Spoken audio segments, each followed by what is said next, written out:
झूठ बोले ईडी काटे, भैया ईडी से बचियो, वो लइके चली जाएगी तुम देखते रहियो, वो लइके चली जाएगी तुम देखते रहियो।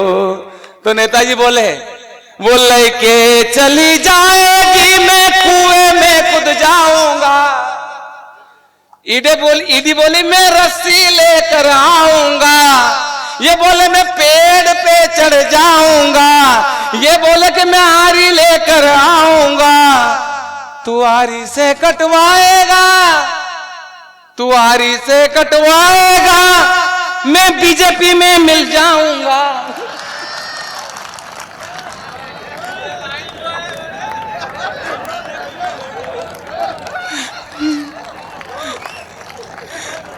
मैखाने का नाम सुन के बहुत सारे लोगों के चेहरे पर एकदम से नशा सा छा गया है। ये सारे लोग बड़े अद्भुत लोग हैं। ये हमारे बीच में एक कवि है, अद्भुत ही कवि है। इतना अद्भुत आइटम है साहब, स्पेशली इसको ऑन डिमांड। अमित त्रिपाठी कहाँ है? हाँ, इधर बैठे हैं। निकल मत जाना, लिफाफे आपके ही पास फंसे हुए हैं सारे कवियों के। 2-3 बार अशोक नागर जी पूछ चुके हैं, अमित भाई किधर निकल लिए? मैंने कहा इधर ही बैठे हैं। तो मैं इस कवि को बुलाने जा रहा हूं। ये बहुत प्यारा कवि है, अद्भुत कवि है। पंवार जी को सुनता है तो एक दिन बोला, यार पंवार जी इतना जमते हैं, इतने बढ़िया कवि हैं, लोग कहते हैं डॉक्टर हरिओम पंवार, यार कुछ मुझे भी जुगाड़ बताओ, मेरी भी थोड़ी बहुत इज्जत होने लगे। तो मैंने कहा थोड़ी तैयारी वैयारी कर, कुछ नौक। पंवार जी तो प्रोफेसर रहे हैं लॉ के, वो भी। मैंने कहा तू मास्टर ही हो जा प्राइमरी में। तो अगले ने 3-4 महीने तैयारी करी, कुछ नहीं उखड़ा। तो किसी ने बताया वो बाबा जी मंदिर में रहते हैं, उनके पास चला जा, बाबा जी मंत्र फूंक देंगे, मास्टर तो पक्का हो जाएगा। तो अगला बाबा जी के पास जाने लगा। 1 महीने बाबा जी की सेवा करने के बाद बाबा जी ने सूटा उठाया, बोले देख ऐसा कर, दशहरे के दिन सवेरे सवेरे निकल ले, अगर तुझे नीलकंठ पंछी मिल जाए तो समझ ले तेरी मास्टरी पक्की। दिनेश भाई ने रट लिया। सवेरे 4 बजे उठा, खेतों में दौड़ दिया, इधर दौड़ा उधर दौड़ा, दिन भर दौड़ा। शाम को एक मेड़ के किनारे मरा हुआ नीलकंठ पंछी मिला। दिनेश देसी घी ने उठाया और जेब में धर लिया। लौट के आया, बोले बाबा जी प्रणाम। बोले प्रणाम। बोले बाबा जी एक बात बताओ, अगर नीलकंठ पंछी मरा हुआ हो तो? बाबा जी ने सोटा उठाया, एक मारा, बोले अगर मरा हुआ देख लिया तो सत्यानाश हो जाएगा। अब दिनेश भाई टेंशन में, लेकिन कितना चतुर कवि है, इसकी चतुरता पड़ताली देना। बोले अगर मरा हुआ नीलकंठ देख लिया तो सत्यानाश हो जाएगा। दिनेश भाई ने जेब में हाथ डाला, मरा हुआ नीलकंठ निकाला, बाबा जी के सामने धर दिया। बोले मेरा ही अकेला काहे हो? तो ये बहुत ही मतलब अद्भुत ही कवि है, इतना होशियार आदमी। बोले यार मास्टर तो मैं नहीं हो पाऊंगा। एक बाबा जी पोथी पत्रा देखते थे, वो ऐसे ही हाथ वाथ देख के ग्रह दशा बता के कमा लेते थे। बोले ये काम बढ़िया है यार मनोज भाई, ये सिखवा दो। तो अगला एक पंडित जी के पास पहुंच गया। उन्होंने कहा कि यार देख तू पोथी पत्रा कुछ नहीं सीख पाएगा, बस इतना सीख ले, उधर खेत पे जाना, वहां से 15 बांस काट के लाना और एक कोने में धर देना मंदिर के। पड़वा हो, एक बांस उठा के दूसरे कोने पर धर देना। दूज हो, दूसरा बांस उठाना दूसरे पर रख देना। कोई पूछे कि दिनेश भाई आज कौन सी तिथि हो गई, मंदिर में जाना, बांस गिनना, 1 2 दूज। अगले की गणित समझ में आ गया। बोले तीज हो, सुबह ही जाना, तीसरा बांस उठा के। कोई पूछे कितनी तिथि हो गई, बोले 1 2 3 तीज। अगले ने रट लिया, भाई का धंधा चल निकला। अब ये सुमित, ये वीर रस का धुआंधार कवि, अगले ने सोचा कि ये तो कवि सम्मेलन से भी कमा रहा है और पंडई करके भी कमा रहा है। एक दिन दिनेश भाई गए कवि सम्मेलन में, सुमित भाई मंदिर में गए, सारे लट्ठ गड्ढ मड्ढ कर दिए। दिनेश भाई कॉन्फिडेंस में आया मेरा। जैसे ही पहुंचा, और सुमित तो देख रहा था, घूम के आया। बोले दिनेश भाई जय सिया राम। बोले जय सिया राम। बोले आज कौन सी तिथि है गई? दिनेश भाई भी कॉन्फिडेंस में एकदम मंदिर में गया। जैसे ही देखा सारे लट्ठ गड्ढ मड्ढ, एकदम से निकला। बोले बताओ कौन सी तिथि हो गई? बोले सुमित भाई आज तो घपड़ चौथ हो गई है।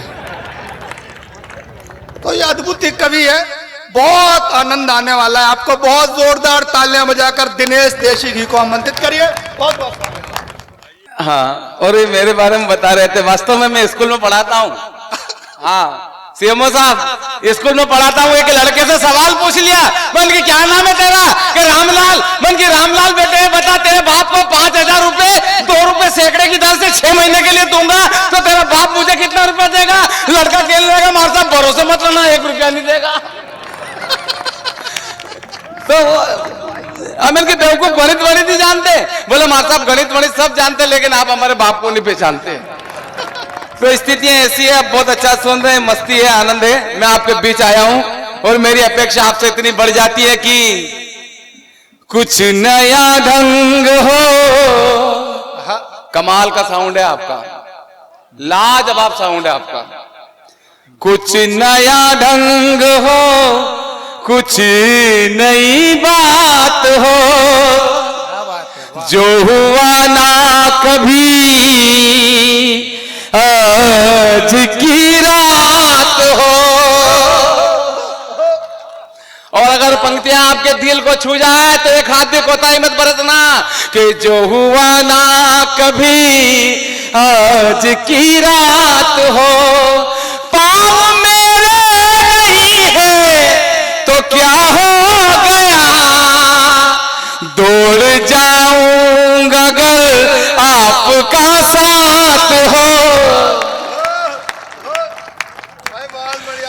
जी बहुत बहुत धन्यवाद आपका, क्या आपने ताली बजाकर लाज रख ली मेरी। और साउंड वाकई बढ़िया है महाकाल जी, ये महाकाल का साउंड है। और सीएमओ साहब इतना अच्छा साउंड, इतना अच्छा मंच, और देश के बड़े कवि हमारा पितामह यहाँ पर कवि कुल के बैठे हैं, पंडित अशोक नागर जी बैठे हैं। मंच बढ़िया है, माइक बढ़िया है, साउंड बढ़िया है। इसके बाद भी एक बेवकूफ कह देता है कि मेरी गर्दन पे छुरी रख दो, मैं भारत माता की जय नहीं बोलूंगा। इतना अच्छा साउंड होने के बाद मेरी गर्दन पे छुरी रख दो, मैं भारत माता की जय नहीं बोलूंगा। मैंने कहा कि मत बोल, तेरे एक के भारत माता की जय ना बोलने से मेरे हिंदुस्तान को कोई फर्क पड़ने वाला नहीं है। सुबह से लेकर शाम तक 130 करोड़ भारतीय इस माटी को चुमते हैं और भारत माता की जय बोलते हैं। ऐसे नहीं पूरा सदन बोले भारत माता की। गर्दन पे छुरी रख दो, मैं भारत माता की जय नहीं बोलूंगा। बोलनी पड़ेगी सीएमओ साहब, और इसलिए बोलनी पड़ेगी साउंड बढ़िया है।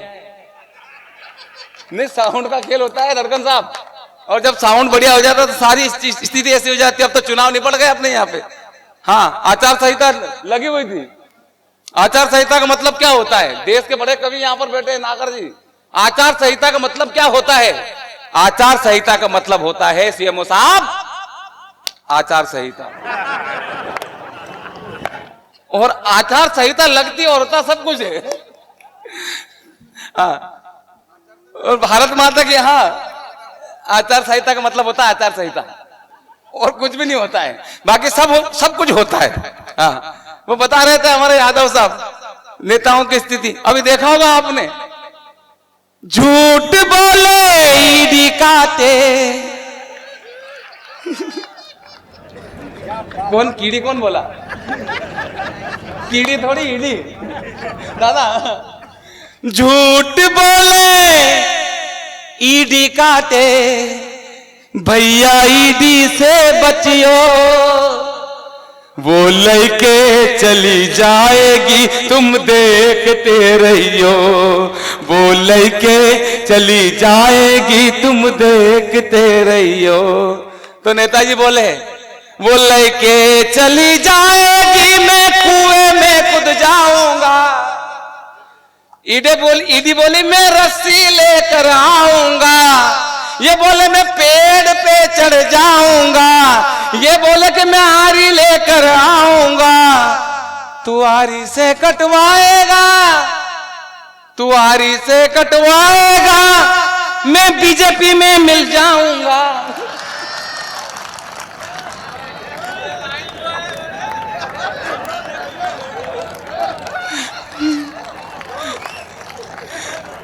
यार अगर तुम बीजेपी से मिल जाइयो फिर ना ईडी से डरियो। वो लइके नहीं जाएगी तुम चैन में रहिए। क्या होती है माँ? सर हम सौभाग्यशाली है जिस माटी पे हमने जन्म लिया है, जिसे माता का दर्जा मिला है, भारत माता।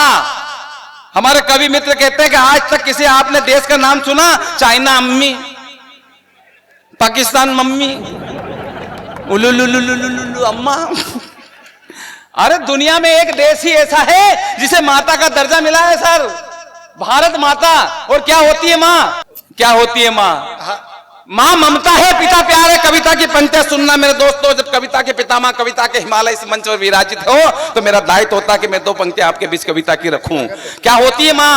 माँ ममता है, पिता प्यार है। माँ बाप के चरणों में ही जब सारा संसार है तो फिर क्यों भूल गए मेरे दोस्त? जिस माँ ने तुझे बड़ा किया, पैरों पर अपने खड़ा किया, उंगली पकड़ तुझे चलना सिखाया, कठिन डगर पर तुझे संभलना सिखाया, और तू आज रिश्तों की सारी हदें तोड़ आया।